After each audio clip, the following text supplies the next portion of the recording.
Je vais te laisser t'installer, Marc. Je vais lire ta bio pendant ce temps-là. Ouais. Marc Tessier a suivi des études en communication et en cinéma. Il se spécialise en photographie à l'Université Concordia à Montréal. Son travail reflète le monde des rêves, du désir, de la sensualité issue de la mythologie. Le tarot est infusé d'une spiritualité inhabituelle. En voyageant partout au monde et en prenant des photos, il a écrit et dirigé de nombreux livres incluant The Theatre of the Cruelty, Mac Tic Tac et Binagwesh. Il a également il a dirigé également plusieurs anthologies de bandes dessinées narratives telles que Cyclope, Extraction Comics Reportage. Depuis 2007, il enseigne l'écriture pour la bande dessinée à l'Université du Québec en Outaouais. En 2008, Marc est récipiendaire d'une subvention du Conseil des arts du Canada pour la création de son livre « À la brunante sur la plage d'Agathe ». Oh boy. Hey, on va... bon. Un roman graphique au sujet d'André Breton, Alfred Pellan et Paul-Émile Brouhass. Merci d'être là, Marc. Je suis dyslexique, ça paraît pas. Je suis désolé, mais je rush. C'est bon, je suis dyslexique aussi, mais... bonjour tout le monde. Comme j'ai 20 minutes, puis c'est la première fois que j'écris un texte, puis je me time en me lisant à la maison, fait que je suis pas certain. Je peux finir peut-être plus tôt, mais j'imagine que je vais avoir beaucoup de questions. Mon sujet, ça s'appelle les barrières occultes de la marge enfumée. Dans le fond, je vais parler d'artistes qui prennent de la drogue pour faire leur création en bande dessinée. Fait que j'ai pris deux artistes assez connus, qu'on en parle depuis tantôt, Alan Moore, Jim Woodring, puis j'ai été interviewé deux Québécois, Carlos Santos et Alexandre Lafleur. Fait que j'ai des citations que j'ai inclus, que je vais vous lire tantôt. Bon. Voici tous les auteurs dont on va parler. L'utilisation de psychotropes par les artistes n'est rien de nouveau. La plupart de ces drogues sont utilisées dans des cérémonies spirituelles par plusieurs peuples, et cela depuis des millénaires. Voir l'invisible, transmuter l'intangible en matière, faire apparaître des images de l'inconscient et les transférer sur une feuille de papier, c'est un acte magique qui remonte à loin. La première vague underground américaine baignait dans le LSD et le pot. Bon, on a ici des pages de Robert Crumb. On a un qui parle de son premier trip d'acide, puis la page d'à côté, c'est des images qu'il a écrites dans un cahier de croquis après un trip d'acide, mais la bande dessinée à droite, il ne l'a pas faite sur l'acide. Dans le fond, bon, j'en ai parlé, mais il n'y a pas beaucoup de gens qui font des bandes dessinées sur l'acide. Bon, ceux qui en ont pris, ils vont savoir pourquoi. Bon. On a ici une image de Art Spiegelman, qui lui aussi a pris de l'acide. Mais je pense que Spiegelman, c'était à l'époque que sa mère venait de se suicider suite à ceux qui ont eu le mort suite à son internement dans un camp de concentration. Puis qu'elle avait survécu après, mais que ça a été trop dur. Puis lui, il a pris de l'acide, puis il a tellement capoté qu'il s'est fait interner. Fait que ça, je pense qu'il y a des dangers aussi avec ça. Bon, ça, c'est les fabuleux Furry Freak Brothers, je pense que toute la série était basée sur l'accaparer de la drogue puis la fumée. Fait qu'on voit, j'aime bien l'image dope avant et après, là. Fait que ça résume un petit peu les années 60. Du côté de l'Europe, on peut dire que la vague a suivi avec, je pense, on pourrait dire l'Écho des savants de Phil Gassan, mais surtout Métal Hurlant, puis Moebius, qui est bien connu pour avoir fait plein d'expériences avec plein de substances, puis plein d'autres affaires. Bon. Je reviens à mon texte. Dans les années 60, les hippies, la révolution Peace and Love furent à l'origine de ces changements. Aujourd'hui, nos auteurs contemporains transgressifs se déclarent plutôt magiciens, sorciers ou chamans. Illusion de grandeur d'une marge négligeable d'adeptes de la petite herbe aux révélations d'auteurs chamaniques explorant les recoins de l'inconscient collectif. C'est ce qu'on va explorer un petit peu là-dedans. L'idée de cette conférence remonte à une entrevue d'Alan Moore où le journaliste faisait référence à une funny cigarette, parce qu'il n'osait pas trop dire qu'Alan Moore était en train de fumer un joint de hache. Puis, dans une autre entrevue, Moore lui-même révéla qu'il fumait un joint de hashish par jour. Moi, ça m'a éclairé sur bien des aspects de sa pratique et de la création de séries comme Swamp Thing et surtout son chef-d'œuvre sur la magie et la création Promethea. Ces bandes dessinées qui fouillent l'inconscient ne pourraient être écrites par un esprit cartésien ou traditionnel. Puis je pense qu'il y a certaines bandes dessinées que c'est certain qu'on sait qu'ils ont pris des substances parce qu'ils permettent de faire des connexions, puis présenter quelque chose qui, en tout cas, vous allez voir un petit peu. Bon, si on revient avec Alan Moore, bon, Alan Moore, il est quand même drôle. Il a été renvoyé de son école secondaire à l'âge de 16 ans parce qu'il s'est fait attraper à vendre du LSD à ses compagnons de classe. Fait que c'est un petit peu, il est un petit peu en période rebelle. Après ça, ceux qui ont vu, le directeur de l'école, il a écrit des lettres à toutes les autres écoles pour qu'ils ne prennent pas Alan Moore dans d'autres écoles parce qu'il était tellement... il n'aimait pas Alan Moore. Fait qu'il s'est retrouvé à faire plein de jobs. Notamment, il a travaillé dans une... c'est que j'ai mis ça. Ouais, dans un abattoir. Fait qu'il disait que c'était tellement triste dans cet abattoir-là que les employés se tiraient des œufs de bœuf, des choses comme ça. Puis au bout de 2 semaines, il s'est fait mettre à la porte parce qu'il s'est fait pogner à fumer un joint de pote. Fait que Alan Moore, ça fait un bout qu'il fait des expériences dans ce style-là. Bon. C'est ça. C'est difficile d'imaginer qu'Alan Moore allait devenir l'un des meilleurs créateurs en BD au monde. Bon, si on parle de Jim Woodring, c'est un petit peu différent. Jim Woodring a pris de l'acide à 16 ans. Ses hallucinations furent tellement troublantes qu'il a préféré se saouler la gueule continuellement pendant les années qui suivirent le début de sa vie d'adulte pour ne plus voir ses visions troublantes. Bon, là-dessus, mais je vais y revenir là-dessus, sur ses visions troublantes. OK. Fait que là, en faisant mes recherches, en interviewant les gens, il y a des thématiques, il y a des choses qui sont venues à tous ces créateurs, des points communs. Fait que je vais commencer à parler un petit peu de ça. Bon, la première chose, c'est l'enfance et la mort. Jim Woodring a dit « I was about 4 when I first understood what death was ». Autrement, j'avais 4 ans quand j'ai compris ce qu'était la mort. Même son de cloche chez Moore, Santos et Lafleur. Une espèce de conscience précoce, une grande sensibilité, un regard tourné vers la noirceur et la lumière dont baigne le monde. Je cite Carlos Santos. La mort m'a toujours obsédé, et quand je trouvais des animaux morts, j'étais fasciné par les nerfs, les os et toute la biologie. Lafleur a dit « La mort m'a toujours fasciné. Même jeune, je demandais à ma mère de me garder les restes de poulet. Je me faisais des aquariums avec plein d'os de poulet et d'autres oiseaux morts que je trouvais. Les plus beaux roses que j'ai vus, c'est de la chair en putréfaction. Mon rapport avec la mort n'était pas fascinant, c'était intense. » Donc, voici le premier point commun. Une conscience très jeune de sa propre mortalité qui vient de où? Une sensibilité artistique déjà présente en tant qu'enfant. Pour Santos et Lafleur, il y a la religion catholique qui a eu un impact. Pensons juste au Christ sur la croix et la puissance de cette image de souffrance morbide. Pour Santos, qui a été obligé d'aller à la messe jusqu'à l'adolescence, où il se révolta contre l'Église et cessa d'y aller, alors que ses parents, portugais d'origine, pratiquent toujours et prennent la Bible au pied de la lettre. Pour Lafleur et Woodring, ce furent des parents athées en réaction à l'Église, ouverts un peu plus au monde, confrontant la religion catholique à des philosophies et des religions plus flexibles. Je cite Carlos, « Ce qui m'intéressait dans la religion catholique quand j'étais jeune, c'était de trouver les failles. À l'école, j'avais des amis haïtiens, vietnamiens, bref, qui avaient des religions différentes. Je trouvais plus intéressant les religions des autres que la mienne. Même son de cloche chez les autres. Comme si côtoyer la mort si jeune pousse à chercher des réponses. Et parce que la religion chrétienne ou catholique n'a pas donné d'explications qui ont satisfait ces différents artistes, leur curiosité les dirigea vers d'autres religions, philosophie finalement vers la mythologie pour comprendre le monde. Bon. Un autre point commun pendant l'enfance, c'est les hallucinations. Bon, si vous connaissez l'univers pictural de Jim Woodring, vous ne serez pas surpris d'entendre que jeune, bon, je vais en montrer des exemples plus tard, mais ce qu'on voit en ce moment, c'est Jim Woodring. Bon, jeune, il était souvent à la proie à des hallucinations.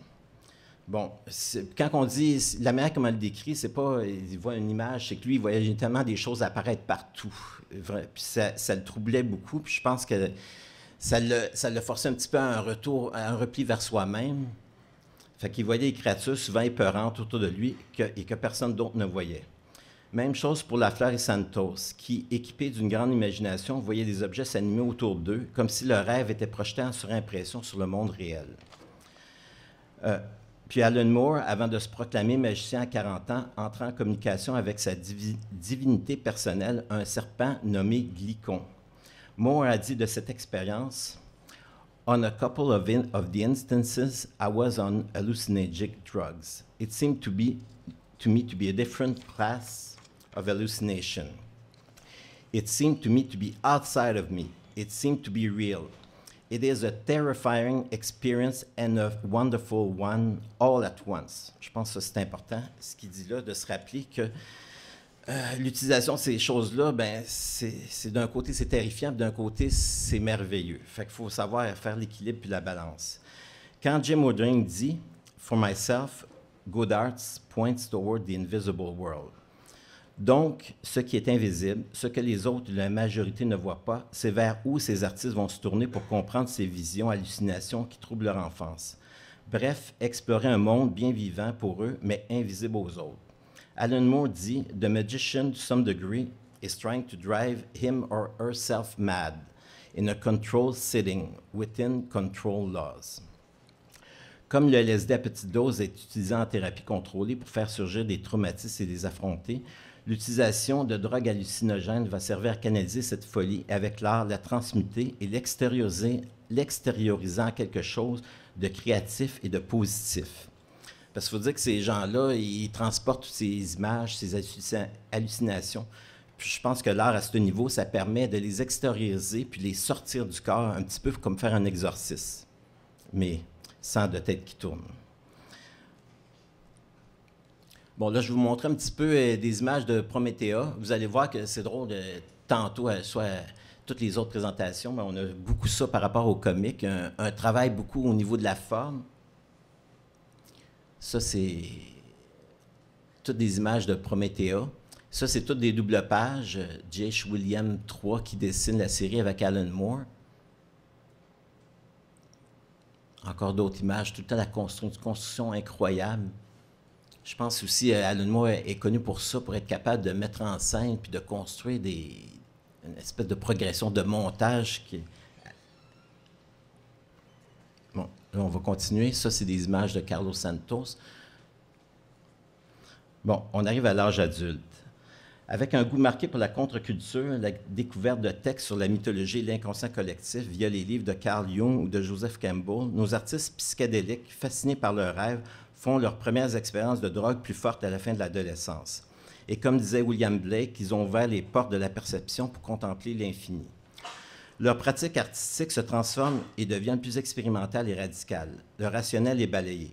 Pour Alan Moore, un comic book comme Promethea se radicalise et gagne en profondeur, mais il perd des lecteurs à chaque numéro, parce que c'était publié, je pense qu'il y en a eu 32, c'était publié en forme de comic book. Il perd des lecteurs à chaque numéro, alors que ce projet sera perçu plus tard comme son œuvre la plus audacieuse.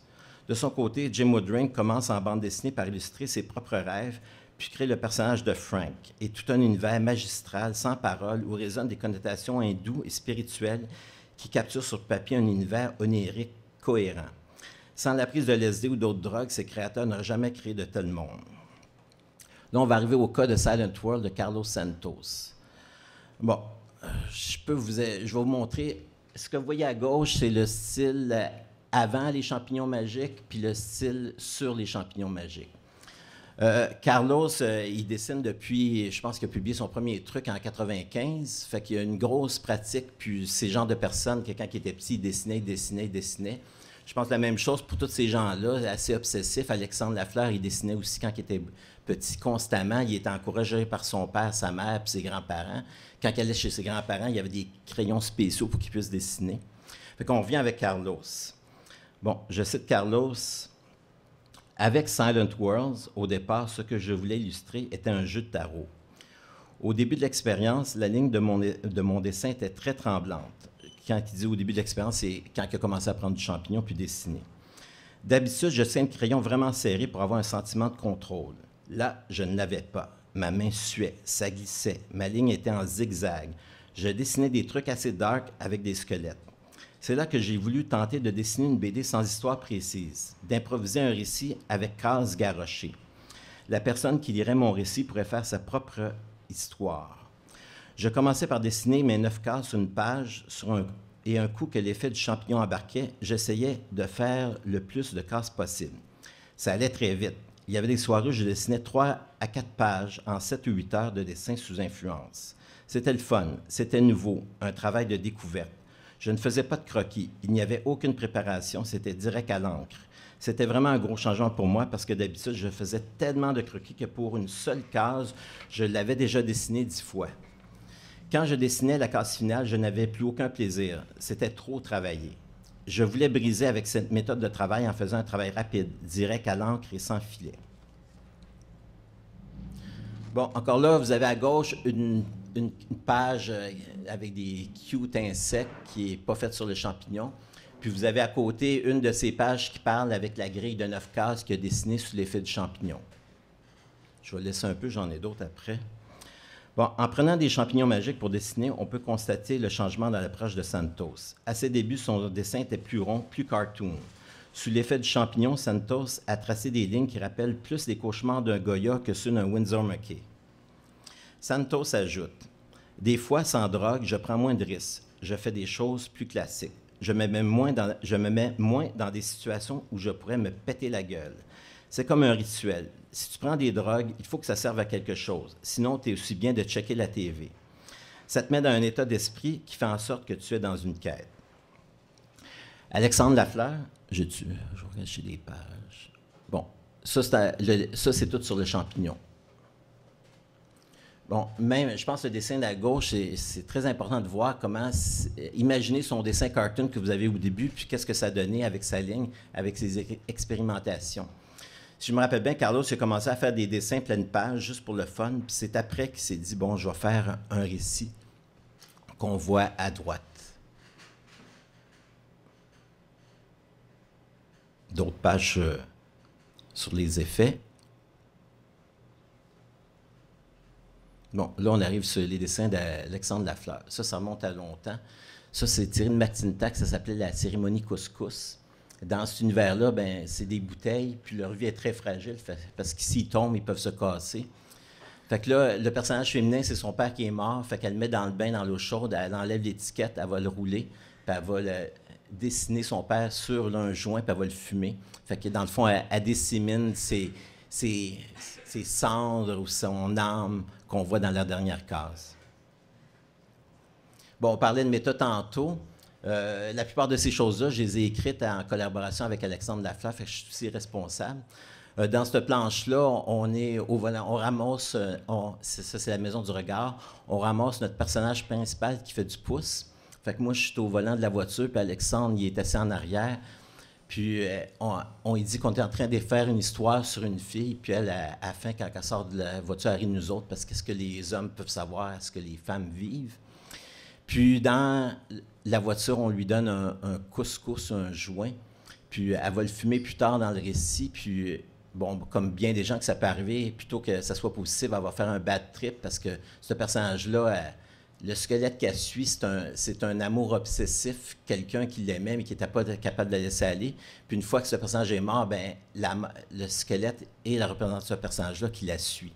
Fait que quand elle fume, ben, ça libère tout le négatif, ça la fait bad tripper.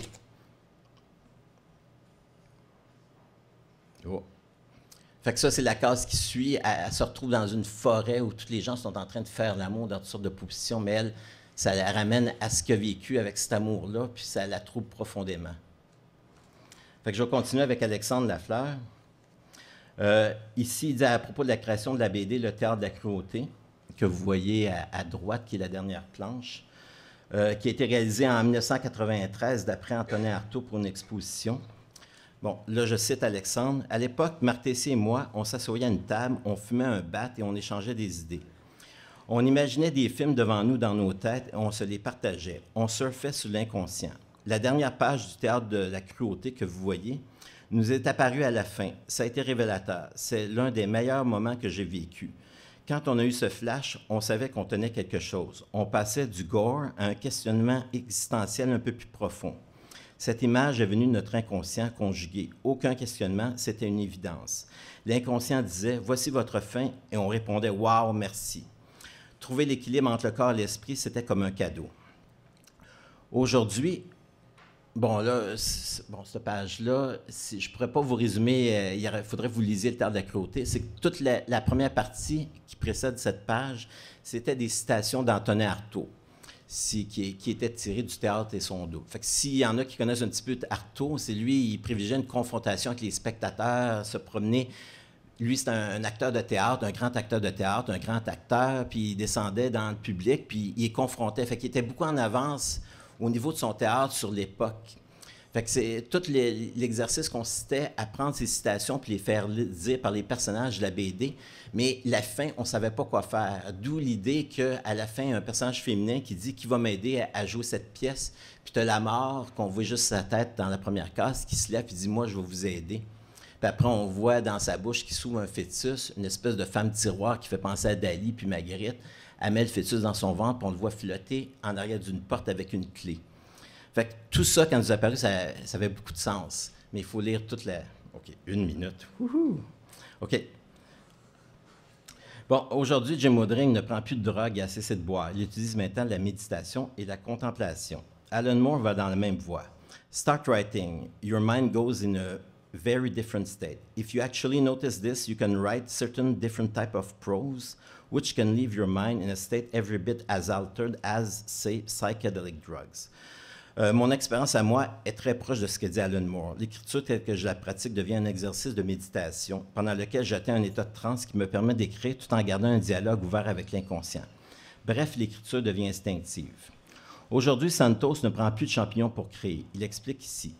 Cette expérience que j'ai vécue de dessiner sous l'influence du champignon fut une immersion, un rêve éveillé. Souvent, je dessinais juste les yeux, piou! Je voyais tout d'un coup toutes les lignes apparaître, puis j'avais juste à tracer ce que mon esprit projetait sur la feuille. Fallait aller assez vite pour pas que cette image-là s'évanouisse ou que mon imagination la transforme en quelque chose d'autre. Le but, c'était de découvrir, de défricher. J'avais l'impression d'être dans un espace mental qui conduisait creux dans les entrailles d'un inconscient collectif. Mon esprit était un sous-marin qui descendait dans les profondeurs. Les dessins arrivaient. Ils sortaient tout seuls. C'était quasiment magique. J'étais sur le pilote automatique. L'instinct prenait le pas sur l'intellect. Aujourd'hui, dans mon dessin de tous les jours, j'essaie d'y aller directement à l'encre. Ça garde plus vivant ton trait. C'est comme si tu étais à la découverte de quelque chose. Dans ton dessin, il y a comme un sentiment d'enthousiasme perceptible et les gens vont le sentir. Maintenant, on arrive à la conclusion. Bon, quelques pages de Jim Woodring. Quand j'ai proposé cette conférence, on m'avait mentionné de peut-être appuyer mes propos avec des recherches médicales ou scientifiques. Ça m'a fait sourire et penser à un livre sur l'LSD publié dans les années 70 par des scientifiques et médecins qui parlaient des effets de la drogue. À l'évidence, eux n'en avaient jamais touché. Le fruit de leur recherche était ennuyant à mourir, en parlant de ce qu'ils ne connaissaient pas du tout. C'est l'opposé de l'essai d'Aldous Huxley sur le LSD, publié en 1954, alors que l'auteur racontait comment ses sens furent affectés par la prise de LSD. Le récit est à la fois passionnant et par moments poétique dans ses descriptions des effets. Encore aujourd'hui, Alan Moore doit fumer son petit joint quotidien avant d'écrire. C'est pour cela que certaines drogues sont appelées douces et sont moins dangereuses. Pour Carlos Santos, continuer à créer avec des champignons magiques aurait été très néfaste. Je le cite. Après cette expérience, j'ai arrêté parce qu'à la fin, j'avais comme une douleur, un point aigu au foie. C'est un signal assez fort qui me disait d'arrêter. Quand tu dessines sur le champignon, tu encapsules ce moment. Après, j'étais capable de faire cela, de rentrer dans ces mondes sans l'aide de champignons. Même son de cloche chez Alexandre Lafleur, qui a connu les revers de la drogue, mais pour lui, courtiser le danger est un choix essentiel que doit continuellement prendre l'artiste. Bon, je cite Alexandre, puis j'arrive vers la fin. Après avoir expérimenté de longues pratiques de méditation, de yoga, de longues périodes où je faisais des rêves éveillés, j'ai eu des longues pratiques de drogue, que ce soit du cannabis, du hashish, de l'acide, du moche. J'ai aussi étudié les religions hindoues ainsi que différents courants chamaniques. J'arrive à une période de ma vie où je peux me laisser aller un peu plus. Je suis la somme d'expériences multiples. Quand je fume ou je prends de l'alcool pour créer, je me retrouve dans un état semi-éveillé et je laisse les choses venir. Je n'essaie pas de diriger quoi que ce soit. Je sais que prendre de la drogue, ce n'est pas politiquement correct, mais il faut une partie de danger. Il y a des périodes où j'aime trop cela, je deviens drogué, mais je connais le processus. Plus jeune, ça m'a pris 4 ans avant de me sevrer pour vivre 10 ans sans drogue. J'ai arrêté parce que je commençais à faire des crises de paranoïa. C'est dangereux. Ce n'est pas une pratique anodine. Ça joue sur la psyché. Il faut rester vigilant. Il faut savoir dans quoi on s'embarque, mais il faut oser. Oh, j'en avais du stock. OK. Alan Moore, Jim Woodring, Carlos Santos, Alexandre Lafleur, chacun de ces artistes a créé des mondes uniques en utilisant des drogues pour plonger dans l'inconscient collectif ou selon la définition d'Alan Moore dans Idea Space. Bon. Là, je vais essayer d'écourter, il me reste plus longtemps. OK. Jim Woodring va dans ce sens aussi. I believe in a collective unconscious, and I believe that we are all connected mentally on some level, psychically or otherwise. Je vais terminer avec une citation d'Alan Moore qui définit bien les 4 créateurs de cette communication. En plus, je l'ai traduit. Le chaman ou sorcier ou magicien ou artiste ne possède aucune connaissance secrète. Il est l'équivalent de la figure du chasseur. Il a un don spécifique mis au service de sa communauté. Il est prêt à prendre de la drogue, à devenir fou, à visiter le monde des morts, à ramener la connaissance et la sagesse et la partager avec tout le monde. Merci. Merci, Marc.